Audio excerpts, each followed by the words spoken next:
On episode 293 of the 40 Plus Fitness Podcast, we bring back Diane Bergeron, the blind Ironman triathlete.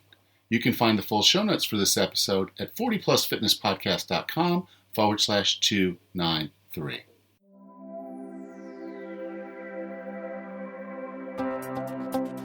Have you decided you're ready to make a change?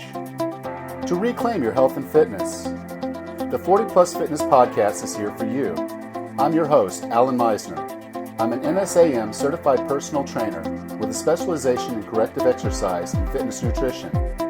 Let me be your coach as you find your way on your health and fitness journey. All right, let's go. Are you sitting down and thinking about your resolutions for 2018? Is one of those going to be a health and fitness related? Go to 40plusfitnesspodcast.com/train and learn how you can have a personal trainer with you all the time to help you succeed on your health and fitness goals. Go to 40plusfitnesspodcast.com/train. So Diane, welcome to 40 Plus Fitness. Thanks for having me back. Yes, the last time we talked was on episode 117, and you were getting ready to participate in an Ironman. And for folks that aren't familiar with that episode, Diane is blind and is an Ironman today. So she set a very big goal, something that I think would, for a lot of people, would just seem out of reach, being over 40, but then also kind of having the issue with your sight. That, again, even a bigger challenge. And so, I want to commend you for becoming an Ironman because that's just exceptional. Thank you. And so, you didn't make the first one. You didn't make the first one when you were training for it at the time, but you've come back now and have completed it. Can you tell us a little bit about race day? How did your day go? And how'd you feel? What were some things that were going on during the race? The highs and the lows. Sure. 2 days before the race, they had a big dinner for all the athletes and did they pump you up with music and presentations and so on. And Ironman does a great job of, highlighting certain athletes. And so at the dinner, they had come to my home prior and interviewed me and my guide, Corey, who was my guide for the race, and did this in interviews, but also showed us training together and so on. And it was, like a 3 or 4 minute video. And so, given that I was the only athlete with a disability at the race, there was a lot of focus on me doing it. Also, the theme of the race this year they chose was anything's possible, and they focused on the 5 senses.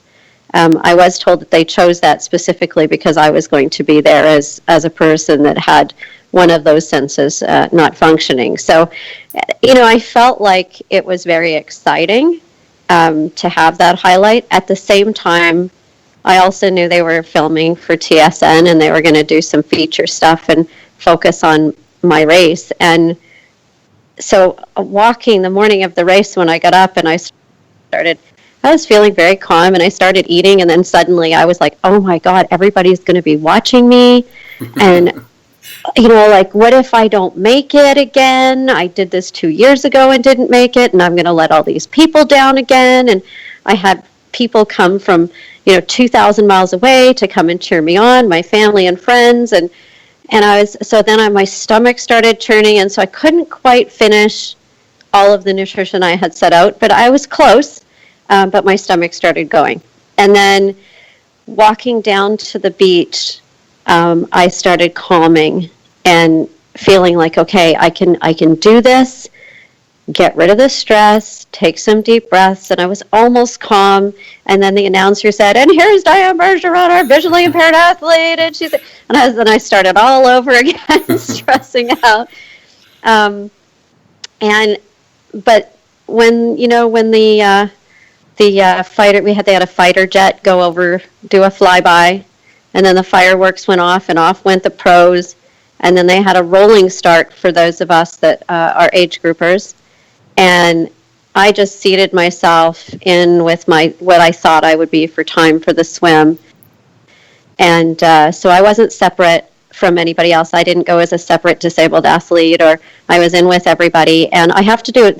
The disabled athletes have the same time frame as everybody else. You got to do it. You don't get extra time or extra consideration in that. That's just, this is Ironman. You got to get in there and do it. So when I got to the front and they told me to go across the beach, I ran across the beach, hit the water, and the minute my face hit the water, I was totally calm. And I just started swimming. And in my head it was, ain't nothing I can do now to change this race. I'm as ready as I'm going to be, and stressing out is not going to make this any easier. And it just totally, from that moment till the moment I crossed the finish line, it was all about, I am having so much fun. It was the greatest day ever. The swim was pretty good. We had a little bit of problems with congestion in the water. There was just over 2,000 athletes. And, so the water that had been totally, like glass, turned into swimming in a washing machine. And I got into a little bit of an area where I got kicked in the head a couple of times and had to sort of maneuver around. So that slowed me down a little bit, but otherwise the swim was fantastic. Had no issues. Came out of the 4-kilometer swim in an hour and 47 minutes, which is 2 minutes faster than the previous Ironman that I had done. So I felt pretty good about that. Transition went very smoothly and quicker than 2 years prior. And we hopped on the bike, which is a tandem, and went off. It's a double loop, a 90-kilometer double loop. And at the 73-kilometer mark, there's a hill called Mont Duplessis is the name of this hill, and it's a 7-kilometer stretch of very steep inclines all the way. It's kind of like steps going up to the top. You go up steep and then flat, and up steep and flat, and they've got anywhere from 11 to 14% inclines on this hill. And when you get to the top, you turn around and come back down again. And 2 years ago when I did this race, going up those hills almost killed me the first time. The second time, I was so exhausted, and the heat had gotten to me, and it was so tough. I had to walk them. And this year I was bound and determined that I would not get off my bike no matter what. I didn't care if it killed my legs for the run. I was not getting off, and I was going to conquer that mountain. And I'm very happy to say that the second time around, I did not get off the bike. There was a lot of people walking their bikes up, and we passed them going up the hill. Hit about 85 kilometers an hour coming down the hill, which was kind of a rush. And finished the 180 kilometer, which I think is 112 miles, in 7 hours and 27 minutes.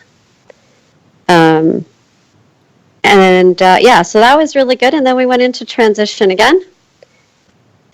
Did that not as quick. We were a little bit shaky getting off the bike after finishing that big mountain. But got through and hit the run. And we really were focusing on finishing the race in the time frame set.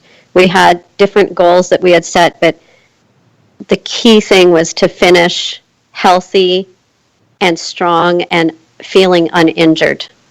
And so we took the marathon component of the Ironman very conservatively. We did a lot of power walking, slow running. We did some intervals just to get our legs moving. But we were very careful to make sure, because I didn't want to get to the point where I burnt myself out at the 21-kilometer mark like 2 years before. And, I felt like as long as I get through this, I'll be fine. And we finished the marathon. It took 6:34. And so ended up crossing the finish line at the end of the race at 16:15:57. That's just crazy. That is really amazing. So again, congratulations for that. Thank you. Now, for you to be able to do this, obviously you invested quite a bit of time and effort and pain into your training. Do you mind kind of talking through, so someone who's training for an Ironman or something like that, what's your training regimen look like?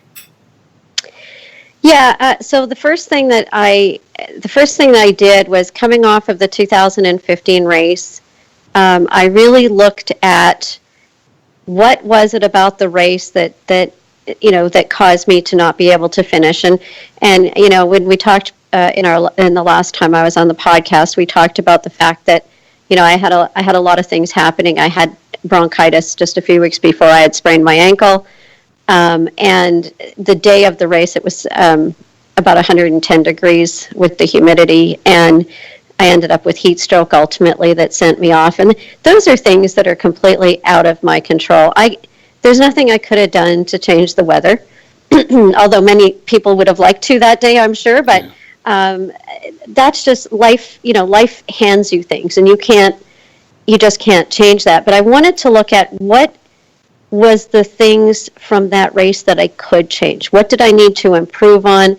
What training was I missing going into that race that could have potentially allowed me to go a bit further? And my run was the piece of the race that I've always been struggling with. And so I took the next 2 years after that, and I really focused on getting my run better. I had never done a marathon.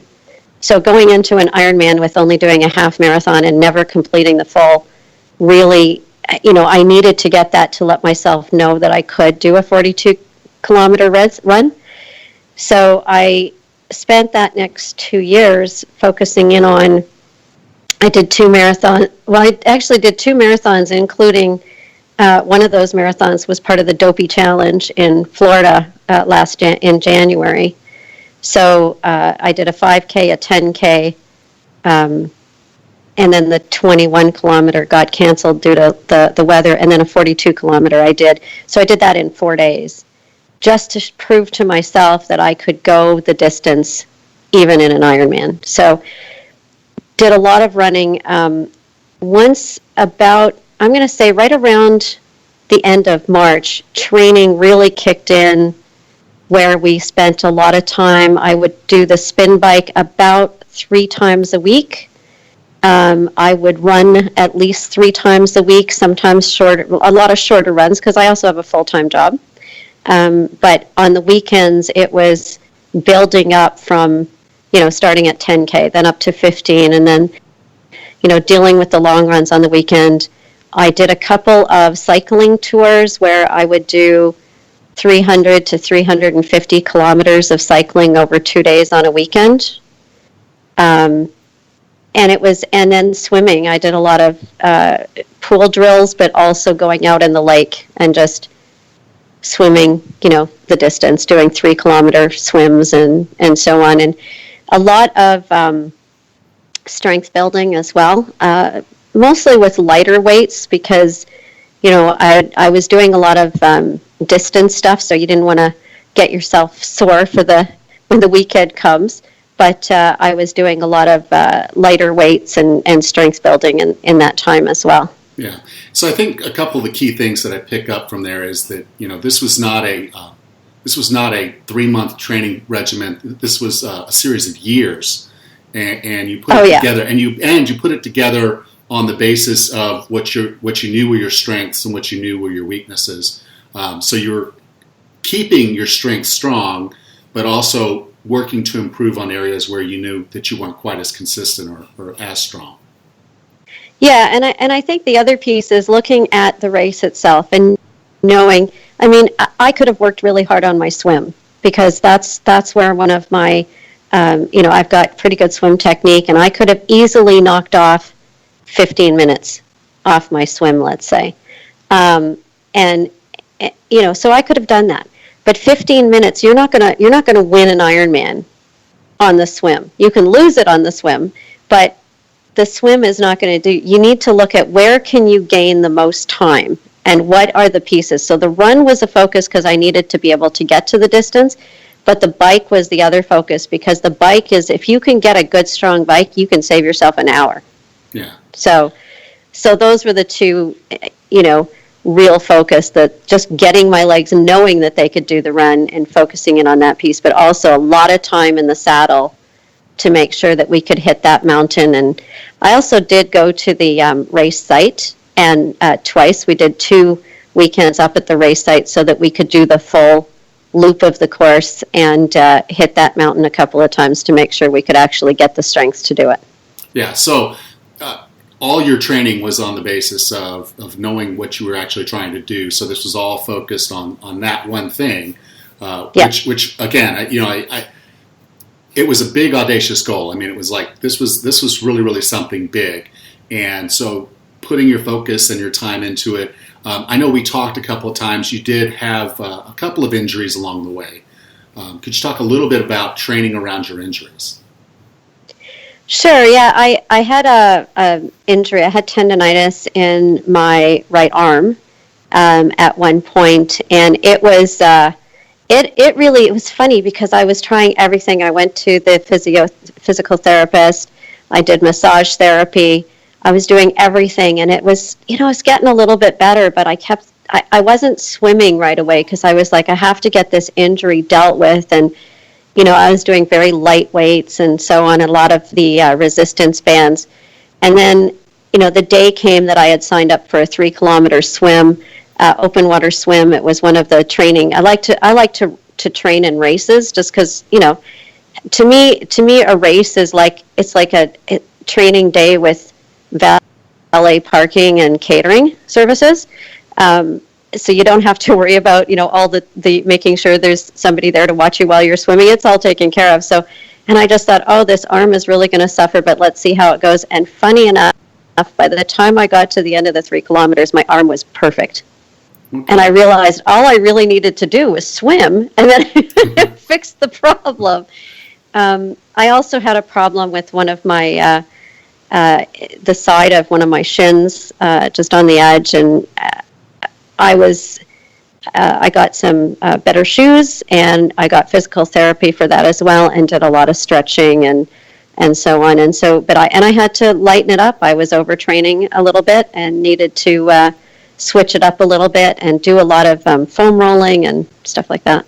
Well, I'm glad you brought that up, the training and overtraining, and then also just some of the conditioning that you did around that, like the foam rolling. But kind of talk about what was your normal protocol for recovery, because I would imagine after doing a really long session, you're going to need some downtime to recover, and then obviously after the race, some recovery. So could you talk about recovery a bit?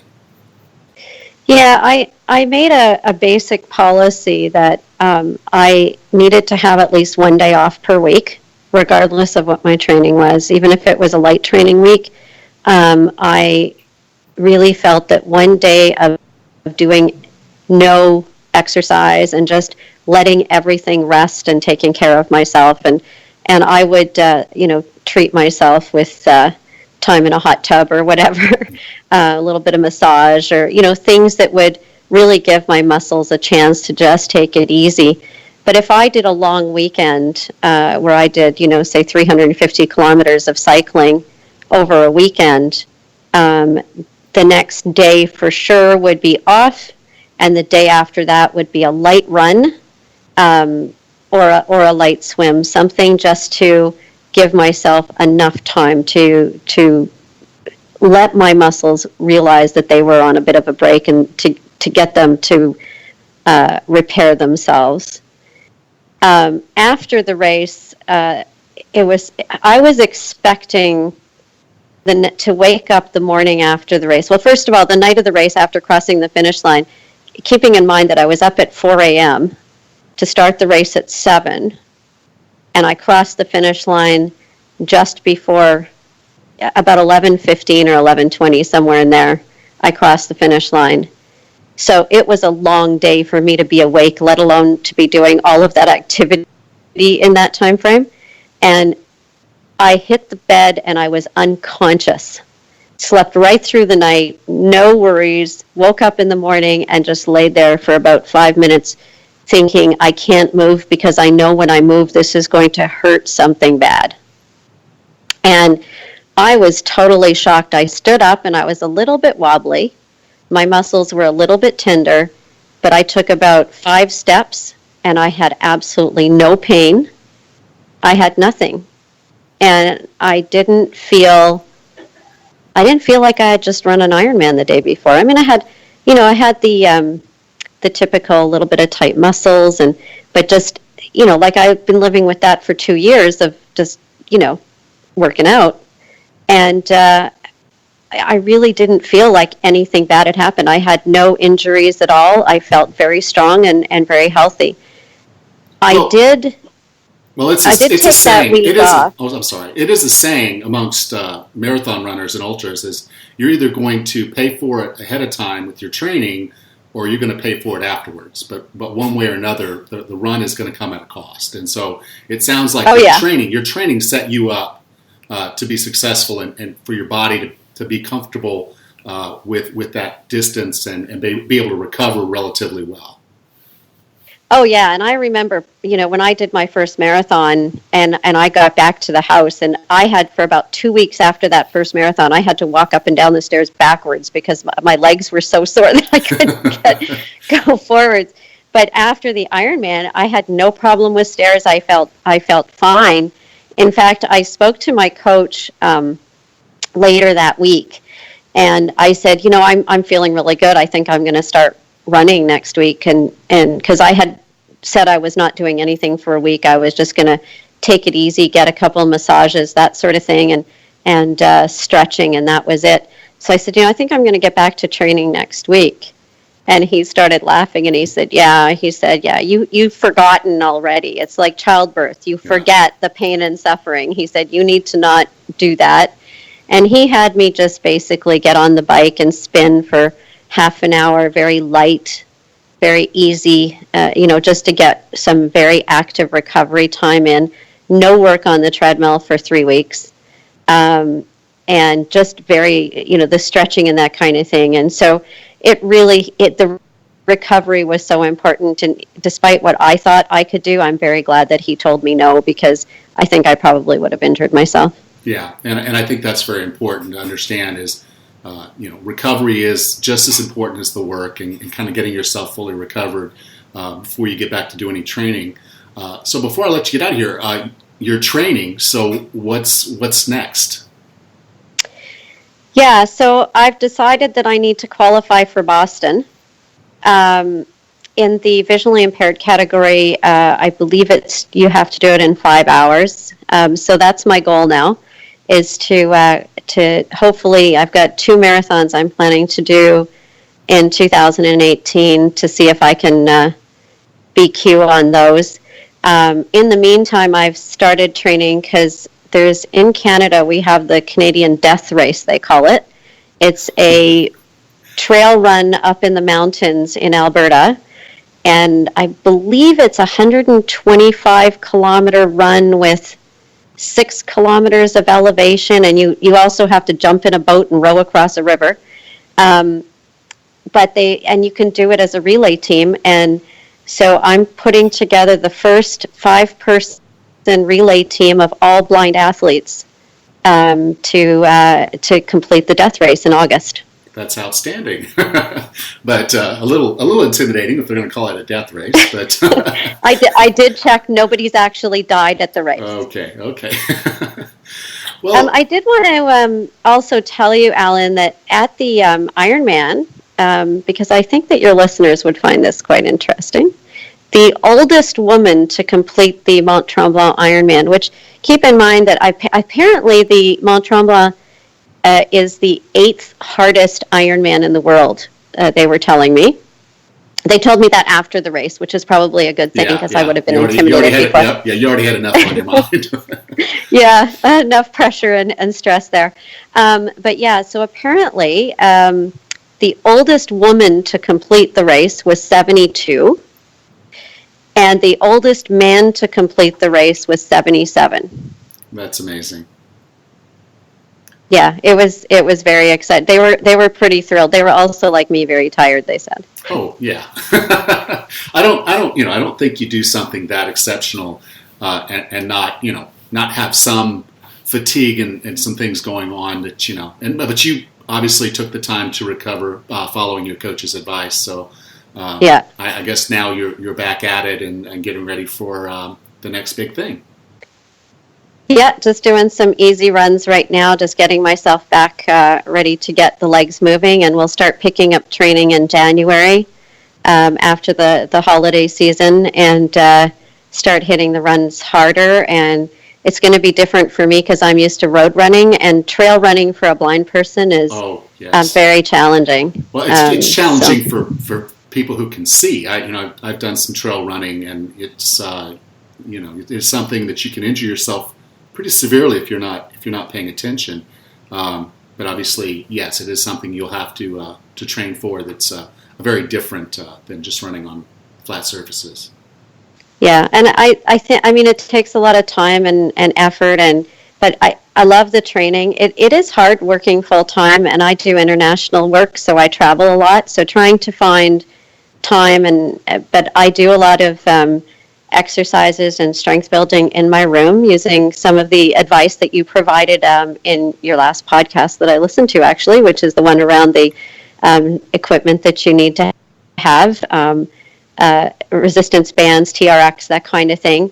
And but it's, I always tell people, they say, how do you find the time? And I say, you never find the time, you make the time. You make the time. You make the time to sleep, you make the time to eat, you make the time to when you have to work, when you have to train. And I also took a piece of advice from you from the last time we chatted, and I write a book, so I've started that. I'm hoping to publish it next year.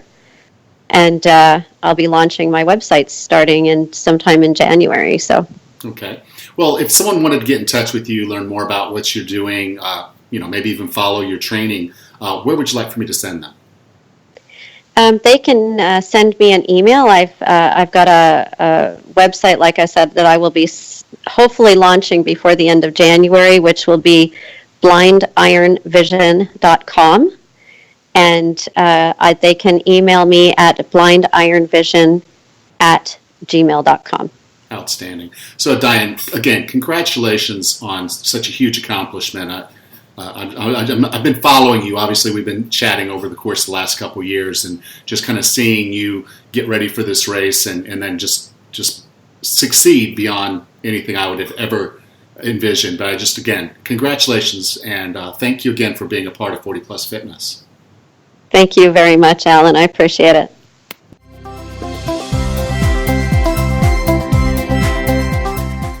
Before you go, I have to ask this question. Are you serious about getting healthy and fit? Do you need a trainer? If you do, go to 40plusfitnesspodcast.com/train and learn more about how you can train with me. 40plusfitnesspodcast.com/train. Next time on the 40 Plus Fitness Podcast, we meet Craig Brocksmith and discuss his book, Solving Stress. Until then, have a happy and healthy day.